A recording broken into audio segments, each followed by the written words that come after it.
সম্পৃক্ত হলাম, আমরা বুঝতে পারলাম জীবন কি, জীবন কিভাবে তৈরি করতে হয়, জীবন কিভাবে স্বপ্ন দেখতে হয়, এবং মানুষের জীবনে সব থেকে বড় স্বপ্ন হচ্ছে তার সন্তান সন্ততিকে ঠিকভাবে মানুষ করে এই দুনিয়ায় রেখে যাওয়া। এটাই মানুষের জীবনের উদ্দেশ্য।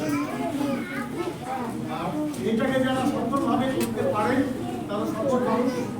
আর এই সফলতা আসার পিছনে সবথেকে যেটা বড় প্রয়োজন সেটা হচ্ছে একটা শিক্ষাঙ্গন, একটা শিক্ষাকেন্দ্র, যেটা স্কুল।